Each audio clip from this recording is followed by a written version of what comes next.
Selamat pagi saudara yang dikasihi Tuhan.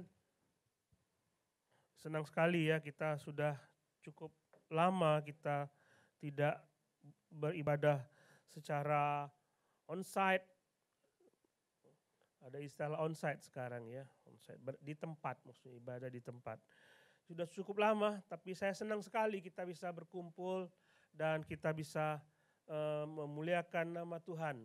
Nah, pagi hari ini saudara kita memulai sebuah seri yang baru, khotbah di bukit, sebuah seri yang akan menolong kita untuk melihat sebenarnya siapa saja sih yang layak untuk dapat masuk di dalam kemuliaan Tuhan.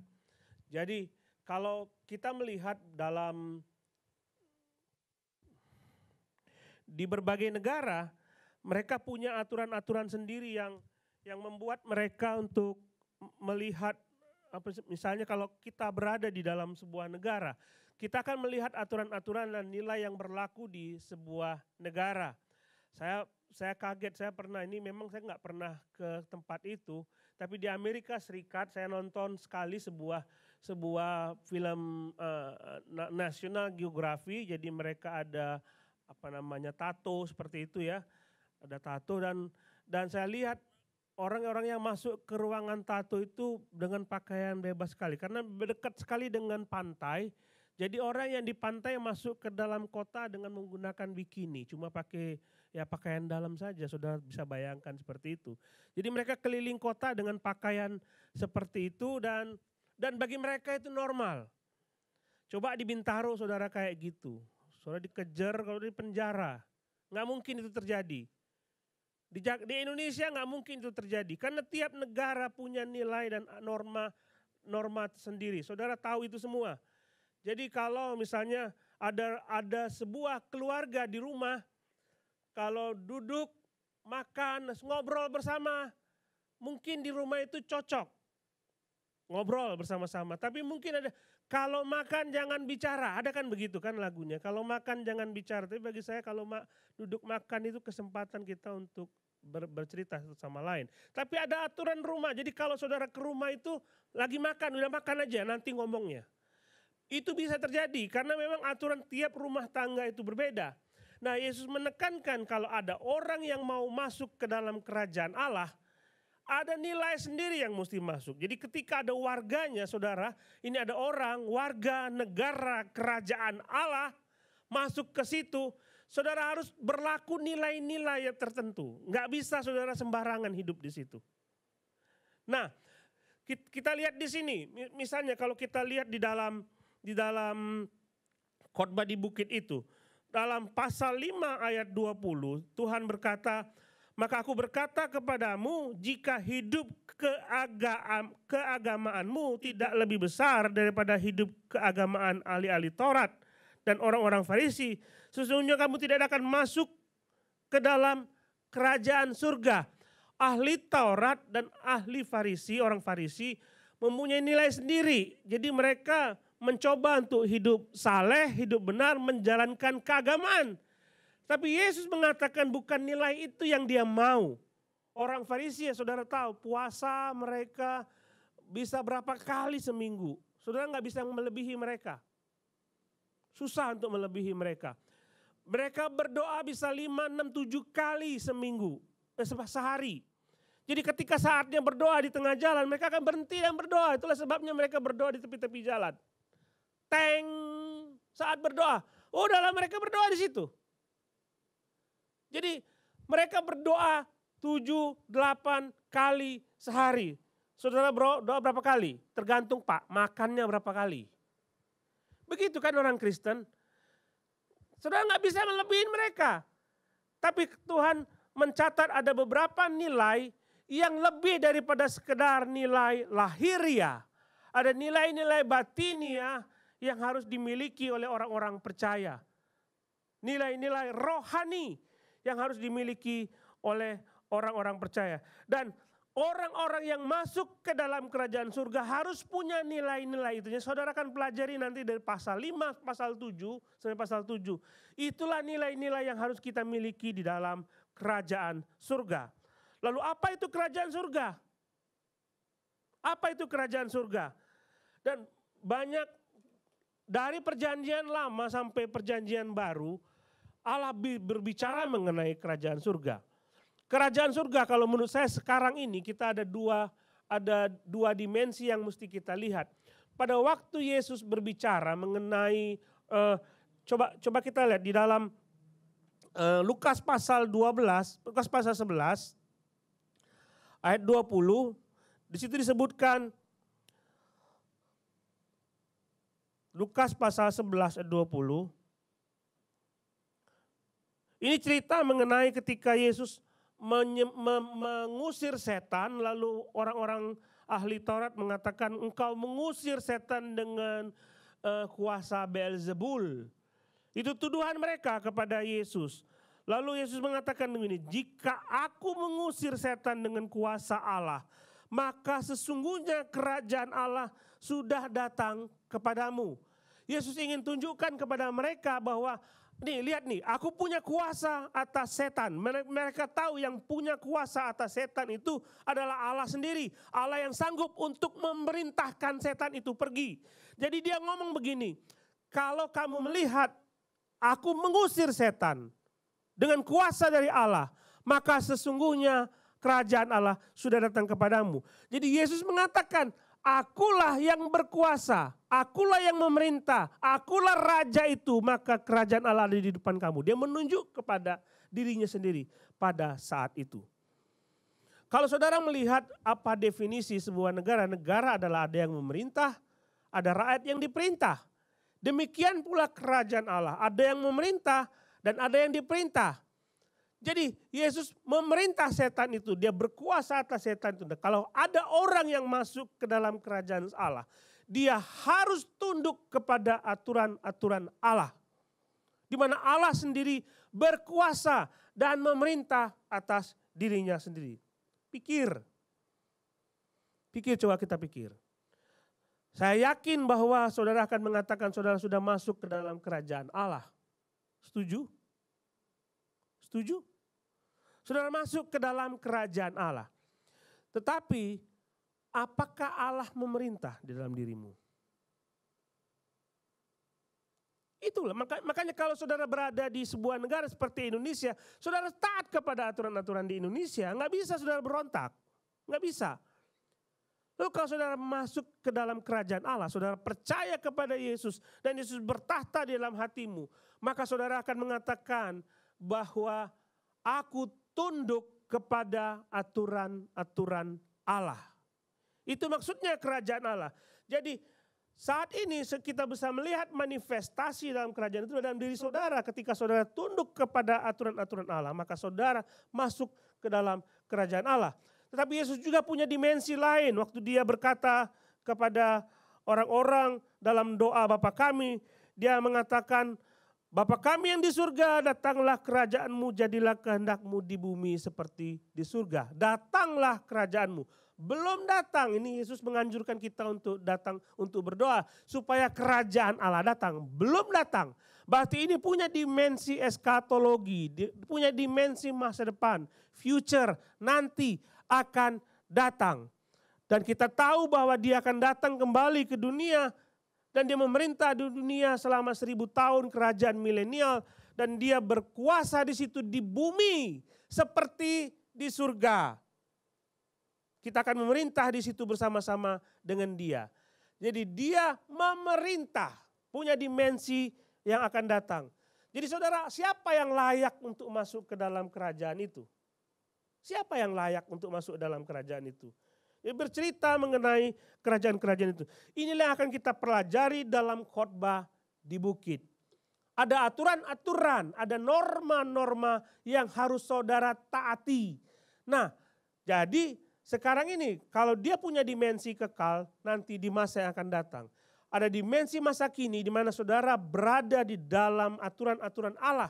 Saudara berada di dalam pemerintahan Allah, kita sebagai gereja masuk di dalam kerajaan Allah. Maka sebagai umat yang percaya kepada Tuhan, sebagai orang yang percaya kepada Tuhan, saudara lihat nilai apa yang harus saya pegang sebagai orang percaya. Mengerti ya? Jadi dalam pasal 5 sampai pasal 7, saudara akan melihat nilai-nilai yang terkandung di dalamnya, norma yang terkandung di dalamnya supaya aku layak, cocok masuk ke dalam kerajaan Allah. Layak disebut dengan warga negara sorga. Ngerti ya? Jadi nanti kalau saudara akan lihat itu, introspeksi, saya punya ini atau tidak. Dan tidak boleh satu dilanggar. Enggak boleh. Jadi kalau nanti mengatakan, boleh enggak saya katakanlah saya miskin di hadapan Allah, tapi saya memusuhi orang lain. Boleh enggak? Enggak boleh. Semua satu paket, satu dilanggar, semua dilanggar. Dan kita akan mencoba untuk itu. Mari kita buka Matius pasal 5. Matius pasal 5. Saya mencoba untuk khotbah cepat seperti biasanya, jadi tenang saja saudara ya. Matius pasal 5. Nah, saya tidak akan berkhotbah sampai pas ayat 12, karena itu pasti panjang sekali. Cuma 3 nilai saja yang akan kita lihat dari sini. Kita baca dari ayat 1 sampai ayat yang ke-5. Matius pasal 5 ayat 1 sampai 5. Ketika Yesus melihat orang banyak itu, naiklah ia ke atas bukit dan setelah ia duduk, datanglah murid-muridnya kepadanya. Maka Yesus mulai berbicara dan mengajar mereka. Katanya, berbahagialah orang yang miskin di hadapan Allah, karena merekalah yang mempunyai kerajaan surga. Berbahagialah orang yang berduka cita, karena mereka akan dihibur. Berbahagialah orang yang lemah lembut, karena mereka akan memiliki bumi. Ada 3 ayat yang akan kita pelajari pagi hari ini untuk melihat nilai-nilai yang Tuhan tuntut ketika orang masuk ke dalam kerajaan Allah. Saudara masuk itu. Nah, kita harus paham dulu arti bahagia. Kita harus paham dulu arti bahagia. Jadi kalau dia mengatakan berbahagialah orang yang miskin di hadapan Allah, karena merekalah yang empunya kerajaan surga. Saudara lihat ya, empunya kerajaan surga, mereka masuk ke dalam kerajaan surga. Jadi ini bukanlah sebuah syarat. Berbahagialah miskin di hadapan Allah itu bukan sebuah syarat supaya saudara masuk ke dalam kerajaan surga. No. Saudara tidak bisa mengatakan, kalau saya berusaha untuk miskin di hadapan Allah, maka saya masuk ke dalam kerajaan surga. Alkitab dengan jelas masuk ke dalam kerajaan surga hanya melalui Yesus. Nah, setelah kita terima Yesus, kita dilahirkan kembali, maka saudara punya power, punya kuasa untuk menerapkan ayat ini untuk supaya saudara miskin di hadapan Allah. Nanti kita lihat apa artinya miskin di hadapan Allah. Saya ingin mengajak saudara juga melihat bahwa kata berbahagialah bukanlah kata yang biasa kita dengar seperti sekarang ini. Kata bahagia. Jadi kalau ada orang menikah, lalu di sini turut berbahagia.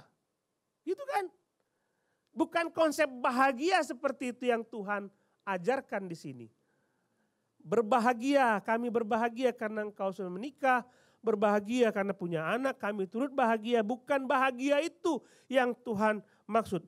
Bahagia ini adalah kata diberkati. Diberkati berarti ada limpahan berkat Tuhan bagi kita. Dan berbahagia itu adalah sesuatu yang muncul dari dalam yang tidak bisa dipengaruhi apapun yang terjadi di luar.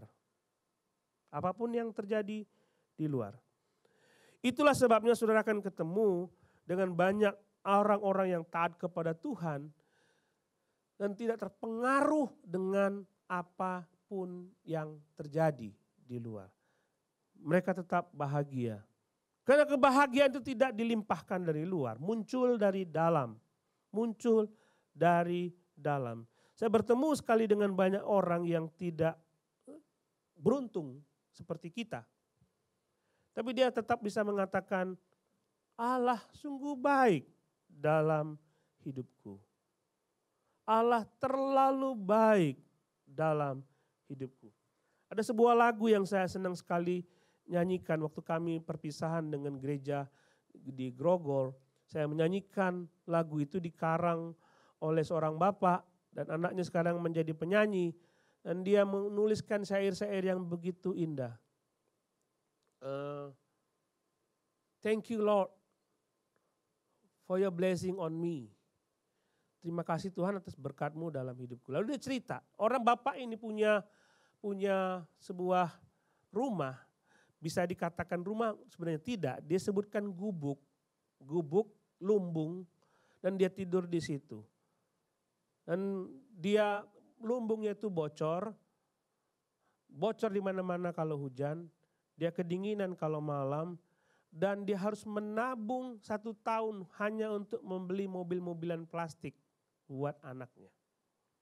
Miskin sekali. Tapi dia bilang, ada atap di atas rumahku, tempat aku berteduh, ada sepatu, dia tunjukkan sepatunya butut yang bisa kupakai, ada makanan seadanya, dan dia mengatakan, thank you Lord for your blessing on me. Cari di YouTube itu lagu itu memberkati sekali. Thank you Lord for your blessing on me. Kisah nyata itu saudara. Jadi kebahagiaan itu tidak bergantung kepada apa yang di sekitar. Ini yang dimaksud oleh Tuhan Yesus. So, kalau saudara berduka cita, saudara tidak berbahagia karena keadaan sekitar, saudara harus belajar dari Tuhan bagaimana saudara bisa berbahagia. Mari kita lihat ayat yang ketiga. Berbahagialah orang yang miskin di hadapan Allah karena merekalah yang mempunyai kerajaan surga. Berbahagialah mereka yang miskin di hadapan Allah. I am poor but very happy. Yesus ingin menekankan bahwa kebahagiaan tidak ditentukan oleh berapa banyak kekayaan jasmani yang saudara miliki. Tidak ditentukan dengan itu. Jadi saudara kita bisa berbahagia sekalipun kita tidak tahu nanti siang mau makan apa. Kita bisa berbahagia sekalipun kita tidak tahu anak kita sekolah bayarnya seperti apa, bagaimana, kita tidak tahu. Tapi kita mengatakan, Tuhan mengatakan, berbahagialah orang yang miskin di hadapan Allah. Lihat ada frase miskin di hadapan Allah. Dia tidak bilang miskin tidak punya uang. Enggak bilang seperti itu. Kalau Tuhan mengatakan berbahagialah engkau miskin karena tabungannya sedikit, sudah pasti kasih semua orang harta itu, benar enggak? Dia tidak mengatakan demikian, tapi dia ingin mengatakan miskin di hadapan Allah. Miskin di hadapan Allah artinya saudara bukan miskin secara jasmani, bukan karena tidak punya uang, tidak. Tuhan tidak melarang saudara punya banyak uang. Yang Tuhan ingin adalah begitu berhadapan dengan Allah, saudara miskin. Saudara miskin. Ada 2 kata miskin yang dipakai dalam bahasa Yunani. Yang pertama adalah penikros. Kata penikros adalah sebuah kata yang digunakan untuk memiliki, tidak banyak memiliki sesuatu tapi punya. Contohnya janda miskin, dia masuk ke bait Allah lalu memberikan 2 peser uang untuk dipersembahkan kepada Tuhan, kepada bait Allah itu. Dia disebut janda miskin. Janda miskin, tapi dia punya 2 peser uang untuk dipersembahkan kepada Allah. Miskin, tetapi masih ada uang. Itu penikros. Jadi miskin seperti itu. Lalu ada kata miskin berikutnya adalah kata ptokos. Kata ptokos ini untuk menjelaskan Lazarus yang mengemis. Kata mengemis ketika Lazarus baring tinggal di depan rumah orang kaya itu. Dia mengemis, dia berharap ada remah-remah yang jatuh dari meja itu dan bisa makan. Nah kata petokos inilah yang disebut dengan berbahagialah engkau yang miskin di hadapan Allah. Mengemis. Bayangkan Lazarus. Dia tidak punya sumber daya apapun. Kalau janda tadi punya 2 peser. Dan pasti dia punya usaha lagi, dia bisa dapat uang. Lazarus sama sekali tidak punya apa-apa. Sama sekali nggak punya apa-apa. Dan kita melihat dalam firman Tuhan, dia tinggal dan berbaring di depan pintu rumah orang kaya itu. Dan lihat, mereka lagi makan. Makan, jatuh. Dia masuk, merangkak, ambil yang jatuh. Dan dia makan. Miskin kayak gitu. Dia berharap kepada orang kaya itu supaya memberi dia sesuatu untuk dimakan. Allah ingin menekankan kepada kita bahwa kita tidak punya apa-apa. Jangan pernah saudara mengatakan semua bisa saya persembahkan. Ada sesuatu yang bisa saya persembahkan kepada Tuhan supaya Tuhan impress, terkesan dengan apa yang kita lakukan. Tidak bisa kayak gitu. Miskin seperti Lazarus, tidak ada sesuatu yang bisa kita persembahkan kepada Tuhan supaya bisa membuat dia terkesan dengan apa yang kita lakukan. Enggak ada. Tidak ada yang bisa saudara banggakan kepada Tuhan. Termasuk saudara punya talenta, saudara punya karunia rohani yang begitu besar, apapun itu. Termasuk uang yang begitu banyak yang bisa saudara persembahkan ke gereja, saudara memberikan kepada orang-orang miskin, saudara memberikan kepada orang-orang yang dalam keadaan bencana, saudara memberikan seluruh harta pun Tuhan tidak pernah terkesan dengan itu. Dia terkesan kalau kita semua merasa tidak punya apa-apa di hadapan Dia. Itu maksudnya. Kata miskin di situ adalah orang yang tidak punya apa-apa untuk dibanggakan kepada Tuhan. Coba pikir gini ya. Kalau ada orang yang mengatakan Tuhan terimalah aku sebagai anakmu, terimalah aku masuk ke dalam kerajaan surga, terimalah aku di surga dan aku inilah yang kulakukan Tuhan, perbuatan-perbuatan baikku yang kuberikan kepada Tuhan. Tunjuklah, lihatlah. Kadang-kadang kita berpikir seperti itu, Tuhan terkesan dengan perbuatan baik. No. Kadang-kadang kita berpikir juga bahwa Allah mau menyelamatkan dia karena dia baik. Allah tidak terkesan. Yesaya mengatakan semua kesalahan kita seperti kain kotor. Orang saleh, sesaleh apapun seperti kain kotor. Udah gak bisa dipakai lagi kecuali dibuang. Jadi jangan pernah membanggakan diri di hadapan Tuhan. Karena Tuhan menganggap bahwa kita tidak punya apa-apa. Saudara harus bergantung sepenuhnya kepada Tuhan. Dalam Lukas pasal 9:18 ada contoh di situ orang Farisi dan pemungut cukai masuk ke bait Allah. Lalu orang Farisi melihat di sebelahnya ada pemungut cukai yang berdoa. Dan dia berdoa, Tuhan, aku terima kasih, aku gak seperti dia orang berdosa, aku berpuasa berapa kali seminggu, aku membaca Alkitab tiap hari, aku berdoa tiap hari, aku berterima kasih, aku gak seperti dia. Orang Farisi, lalu orang pemungut cukai, dia memukul-mukul dadanya dan mengatakan aku orang berdosa. Aku orang berdosa. Enggak ada yang bisa kuberikan kepada Tuhan. Perhatikan ini saudara, ini disebut dengan miskin. Kalau saudara dapat berkat Tuhan, saudara dapat sesuatu keuntungan dari usaha atau apapun, jangan pernah berpikir karena aku pandai, karena aku bisa. Nebukadnezar dengan bangganya dia naik ke taman di atas itu, saudara, ada itu salah satu keajaiban dunia kan. Dia naik ke situ, lihat kemegahan ini karena aku hebat. Karena aku hebat. Lalu Tuhan memberikan dia 7 masa, saya tidak tahu mungkin 7 tahun, gila di padang gurun. Makan rumput, makan tanah, gila. Diturunkan.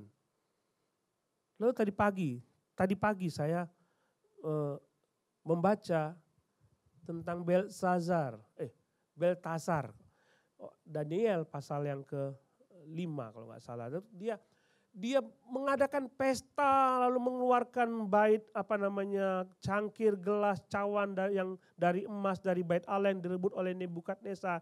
Dia taruh di situ dan dia pesta, dia mengejek-ngejek Tuhan. Dia mengatakan dewaku hebat sekali, semua karena dewaku, bukan karena Allah. Marah Tuhan kan. Lalu ada tulisan di dinding, mene mene tekel upharsin. Daniel menjelaskan, malam ini juga yang Tuanku banggakan akan diambil. Malam itu dia dibunuh. Untuk apa itu semua? Allah berkuasa untuk mengambil alih apa yang kita banggakan. Enggak ada yang bisa dibanggakan. Allah berkuasa. Dia mengasihi saudara. Dia mengasihi saudara dan dia ingin supaya saudara taat dengan nilai ini. Dan dia akan lakukan apapun supaya saudara tidak bangga dengan apa yang saudara miliki. Saya menjadi kesaksian dari saya pribadi. Ketika saya punya banyak uang, saya bangga bahwa saya bisa, saya bersyukur sekali. Tapi dalam sekejap mata Tuhan bisa ambil. Dan berapa kali saya ketemu dengan orang, kamu bangga bahwa kamu bisa mengatur itu semua. Aku akan ambil semua. Supaya kamu belajar bergantung kepadaku. Coba saudara pikir, apakah saudara bergantung kepada Tuhan? Hanya untuk pergi berangkat bekerja saja. Kita tidak bergantung kepada Tuhan. Tuhan, aku mau bekerja, tolonglah aku sepanjang hari ini. Supaya ketika aku memutuskan sebuah keputusan, Allah memberi aku hikmat. Keputusan apa yang harus kuambil? Allah memberi kepadaku pengertian. Keputusan apa yang harus aku ambil? Kita menyekolahkan anak kita, sekolah mana Tuhan buat anak-anakku? Ketika anak-anak kita susah dan bandel untuk diajar, Tuhan beri aku hikmat. Aku memang sudah banyak baca buku Tuhan. Seolah-olah aku orang yang paling pandai untuk menjadi orang parenting. Paling pandai menjadi seorang kepala keluarga, ibu, bapak, orang tua. Tapi singkirkan itu semua, minta hikmat dari Tuhan. Tuhan, aku enggak ngerti, ini anak ciptaanmu. Aku ciptaanmu, aku tidak memahami ciptaanmu ini. Beri aku hikmat. Seharusnya begitu kita sebagai anak Tuhan. Kita enggak bisa membanggakan apapun yang kita miliki. Jadi hati-hati saudara, Tuhan sayang sekali kepada kita. Sayang sekali. Saking sayangnya dia akan ambil semua yang kita miliki supaya kita beralih kepada dia dan bergantung sepenuhnya kepada dia. Orang yang bergantung sepenuhnya kepada dia. Yang kedua, berbahagialah mereka yang berduka cita.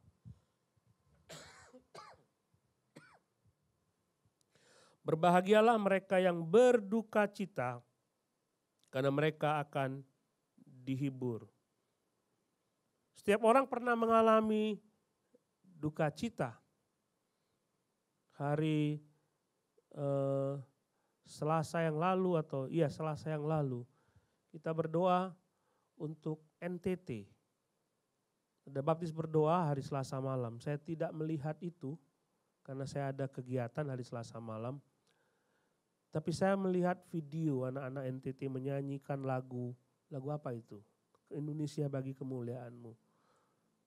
Saya melihat mereka menyanyi dan saya bisa merasakan mereka berduka cita. Saya hampir meneteskan air mata. Ada orang-orang di sana yang berduka karena badai yang begitu hebat. Tapi itu duka memang, kita berduka. Tapi yang dimaksud dengan ayat ini bukan duka seperti itu. Bukan duka karena bencana, bukan duka karena kita masuk penjara. Ini saudara ya, di banyak kalangan orang ketika dia memakai drugs misalnya, obat-obatan lalu ditangkap karena dia menggunakan obat-obatan, dia menjual obat-obatan lalu ditangkap polisi dan masuk penjara, dia bilang, Ya aku lagi berduka, ini cobaan dari Tuhan. Aneh kan? Dia yang berbuat, jual obat-obatan, dia berbuat kejahatan. Tapi dia bilang ini dari Tuhan, cobaan. Bukan duka kayak gitu saudara, itu bukan duka. Itu salahmu sendiri. Jadi kalau saudara mencuri, ditangkap, masuk penjara, ya cobaan dari Tuhan. Itu nyalain Tuhan, nuduh Tuhan. Seolah-olah Tuhan menggerakkan saudara untuk mencuri, lalu saudara masuk penjara. Bukan duka itu yang dimaksud oleh Tuhan. Duka seperti itu adalah duka karena dosa. Lihat tadi orang Farisi ketika masuk ke dalam bait Allah, di sebelahnya ada pemungut cukai menangis di hadapan Allah. Ampunilah aku karena aku orang berdosa. Dan Tuhan mengatakan orang ini pulang ke rumahnya sebagai orang yang dibenarkan Allah. Dan orang lain itu, lihat sekali, orang lain itu tidak. Duka yang itu yang Tuhan mau. Duka karena kita melakukan dosa. Kalau saudara hidup sebagai orang anak Tuhan, orang-orang Kristen yang mengasihi Tuhan, saudara berdosa apa rasanya? Biasa aja Pak Pendeta. Kan ada 1 Yohanes 1 ayat 9. Allah setia dan adil. Enggak apa-apalah. Allah mengampuni dosa saya. Enteng sekali. Itu enggak ada duka namanya, itu bukan anak Tuhan. Anak Tuhan adalah ketika dia berdosa, dia menangis di hadapan Tuhan. Aku jijik Tuhan dengan diriku sendiri. Aku berdosa dengan diriku sendiri. Coba pikir saudara, tiap hari kita melakukan dosa kepada Tuhan. Tapi apa rasanya? Biasa saja? Or happy? Orang lain juga melakukan itu. Kenapa aku gak bisa? Orang lain melakukan itu dan happy. Kenapa aku gak bisa? Tuhan mengatakan orang ini tidak akan dihibur. Orang ini malah akan dimarahi dan akan mendapatkan duka cita yang dari Tuhan. Tidak akan pernah dihibur oleh Tuhan dan tidak akan pernah layak masuk ke dalam kerajaan surga. Karena nilainya, hidupnya berbeda. Saya pernah cerita begini ya, coba saudara pikir deh ya, kalau misalnya kita malam-malam sebelum tidur, renungkan kembali. Seberapa sering kita membuat dia berduka cita karena dosa-dosa kita. Renungkan kembali, hari ini aku sudah melakukan apa ya Tuhan ya, membuat engkau berduka. Renungkan kembali itu. Renungkan kembali. Dan katakan kepada Tuhan, ampuni aku Tuhan, ampuni aku. Ampuni aku. Orang seperti ini akan dihibur oleh Tuhan. Lihatlah orang pemungut cukai itu. Orang yang mengatakan dia memukul dia karena dia punya banyak salah. Aku tidak layak Tuhan, aku berdosa. Aku gak seperti orang Farisi yang begitu baik. Aku berdosa, aku tidak layak. Dia tidak berani lihat ke atas, dia lihat ke bawah. Aku berdosa Tuhan, gak berani dia. Dan Tuhan mengatakan orang inilah yang dibenarkan, dia akan dihibur. Saudara mau dihibur oleh Tuhan. Tuhan sendiri yang menepuk bahu saudara, anakku. Dia memberikan sukacita. Enak sekali saudara seperti itu. Enak. Bukan pendeta yang memberi penghiburan kepada saudara. Bukan teman. Tapi Tuhan sendiri yang datang, anakku. Kuatkan hatimu.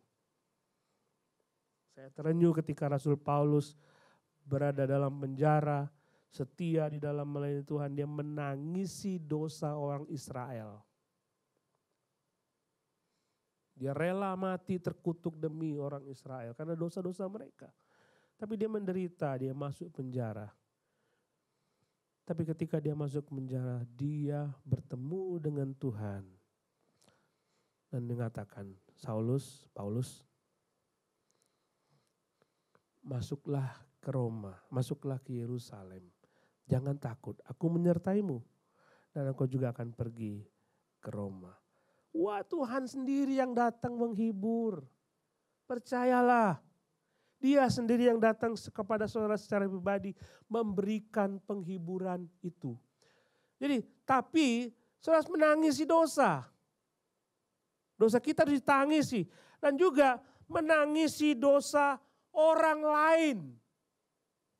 Sama seperti ketika Yesus berkata dalam Matius pasal 23, dia melihat Yerusalem dan dia duduk dan menangis, Yerusalem, Yerusalem, aku rindu sekali bersama dengan engkau. Aku rindu sekali seperti seekor induk ayam mengumpulkan anak-anaknya. Aku ingin melindungi engkau. Aku ingin bersama-sama dengan engkau. Dan dia menangis di Yerusalem yang menolak Tuhan. Sikap seperti itu yang harus dimiliki oleh anak-anak Tuhan. Waktu kita melihat teman kita melihat lingkungan kita. Ada orang-orang yang tidak percaya kepada Tuhan dan mereka melakukan dosa. Saudara harus berdoa, Tuhan, kenapa dia melakukan itu? Kenapa dia tidak percaya kepada Tuhan? Tangisi itu, berdoa itu. Sehingga ada kebangunan rohani di sekitar saudara. Tuhan mau saudara seperti itu. Bukan membiarkan teman kita yang tidak percaya kepada Yesus, ya syukurlah lo mati di sana. Atau keluarga kita yang tidak percaya kepada Tuhan Yesus. Ma, Pa, sorry ya, aku masuk surga. Bapak enggak, udahlah. Enggak menangis itu. Kalau sudah menangis, sudah pasti akan cerita kan. Benar tidak? Kalau topan itu ada di NTT, dan kita tahu akan terjadi, kita akan beritahu kepada mereka, benar tidak? Siap-siap lindungi dirimu. Seperti di Amerika mereka punya bunker di bawah tanah. Di dalam rumah. Kenapa punya bunker? Rata-rata mereka punya rumah ruang bawah tanah. Karena supaya ketika badai terjadi rumahnya habis, mereka tetap aman di bawah tanah. Karena mereka sudah prediksi akan ada badai. Tapi kita negara tropis, sulit sekali untuk memprediksi badai yang tidak ada badai di negara kita. Tapi kalau kita ada badai, kita kasih tahu, jangan sampai mereka celaka. Benar tidak? Tapi kalau ada teman kita yang kita tahu dia akan masuk neraka karena tidak percaya kepada Yesus. Apa yang kita lakukan? Kasih tahu? Kasih tahu mereka mestinya. Beritahu. Kalau mereka tidak percaya, tangisi itu. Tuhan, aku mau dia percaya kepada Tuhan. Orang-orang seperti ini akan dihibur oleh Tuhan. Orang-orang seperti ini akan dihibur oleh Tuhan. Terakhir kita melihat mereka yang lemah lembut. Lemah lembut. Sebutkan di situ mereka yang lemah lembut karena mereka akan memiliki bumi. Keren kan? Bumi punya dia. Sekarang kita nyari tanah berapa meter di Jakarta aja susah, harganya mahal. Mau beli tanah? Belilah tanah paling dapat cuma 50 meter persegi. Punya bumi saudara, keren gak? Keren. Saudara akan punya bumi. Tapi apa maksud dengan lemah lembut itu? Nah, kata Yunani untuk lemah lembut adalah kata praus. Kata itu tidak punya padanan yang cocok, baik dalam bahasa Inggris maupun dalam bahasa Indonesia. Yunani itu kata kaya sekali dengan kosakata dan sukar sekali untuk diterjemahkan ke dalam bahasa lain. Contohnya saudara paling tahu kan kata kasih, kita cuma punya kasih, mereka punya 4 kata kasih dan artinya berbeda-beda. Tapi ini praus ini tidak punya padanan yang cocok baik bahasa Inggris ataupun bahasa Indonesia. Coba kalau kita lihat, saya mencoba untuk mencari padanannya di dalam bahasa Indonesia, apakah arti lemah lembut? Lemah lembut artinya baik hati. Oke? Lemah lembut itu baik hati, tidak pemarah, tapi peramah. Saudara ketemu dengan orang-orang kayak gini di Indonesia apa di mana? Ada ketemu dengan orang seperti ini? Ada banyak sekali orang yang baik hati. Ada banyak sekali orang yang baik hati. Baik mereka percaya kepada Kristus maupun yang tidak percaya kepada Kristus. Tapi Paulus ini punya maksud ketika gini loh. Pasti digunakan untuk ketika mereka menangkap kuda liar, menangkap binatang-binatang liar, kuda misalnya ditangkap, kan liar tuh. Dinaikin nggak bisa dinaikin. Lalu ditangkap, lalu dijinakkan. Setelah dijinakkan, dia bisa digunakan sesuai dengan keinginan kita. Benar kan? Gampang sekali kuda, lihat saudara orang yang mahir naik kuda. Belok kiri, belok kanan, jalan, maju, gampang sekali. Hanya pakai tali kekang aja. Gampang sekali. Coba waktu mereka liar, mereka tidak bisa digunakan. Kata Paulus inilah yang digunakan oleh Tuhan. Hendaklah kamu seperti itu. Tadinya kamu liar. Enggak bisa diatur. Sekarang kamu bisa diatur. Gitu. Kita kan dulu kan begitu, memberontak kepada Allah tidak bisa diatur. Tapi sekarang bisa diatur. Ingin tahu apa keinginan tuannya, lemah lembut. Lemah lembut. Kalau bisa saya katakan ini artinya orang yang bisa menguasai dirinya sendiri. Self control. Lemah lembut. Jadi artinya nanti akan berdampak begini. Kalau saudara bertemu dengan orang yang marah kepada saudara. Saudara akan melihat dulu kalau ada reaksi seperti itu, kalau ada aksi seperti itu, orang lain marah kepadaku. Maka reaksiku marah seperti kuda liar tadi. Tapi ketika aku memiliki sifat lemah lembut ini, ada aksi orang lain yang marah kepadaku, mencaci maki aku, membuat sesuatu yang tidak enak kepadaku, menghakimi aku. Maka sikapku adalah sekarang tidak seperti itu lagi. Aku jinak, aku bisa menguasai diriku sendiri. Nah kalau penerapannya apa di dalam gereja kita? Sudah kita nggak mungkin mengharapkan semua orang, baik di gereja, di kantor, apapun dimanapun saudara berada, saudara tidak mungkin mengharapkan semua orang itu tunduk kepada keinginan saudara, nggak mungkin. Saya mau begini, kamu harus lakukan seperti yang aku mau. Nggak mungkin. Dan kalau sudah seperti itu, pasti saudara akan tersinggung dengan apa yang dia katakan, apa kelakuan dia, saudara pasti tersinggung. Dia ngomong apapun, saudara pasti tersinggung. Bahkan kalau dia berbuat sesuatu yang gak enak, saudara pasti tersinggung. Pasti itu. Tapi kata Paulus ini, self control. Oh dia melakukan itu kepadaku, aku sakit hati. Tapi aku punya respon yang baik karena aku punya lemah lembut. Aku tidak akan mencaci maki dia. Aku tidak akan memusuhi dia. Dan aku membiarkan penghakiman itu dari Allah. Bukan dari aku. Biar Allah yang menilai. Apakah aku yang benar atau dia yang benar.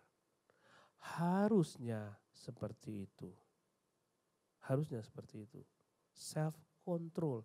Saudara harus punya sikap untuk menahan diri. Untuk menahan diri. Contohnya saudara, kalau Yesus mengatakan dia dalam Filipi, dia rendah hati, tidak menganggap kesetaraannya dengan Allah itu sebagai milik yang dipertahankan. Kalau maksudnya begini, kadang-kadang kita melihat kamu berbuat gitu, kamu nggak tahu siapa aku. Kita membanggakan diri kita.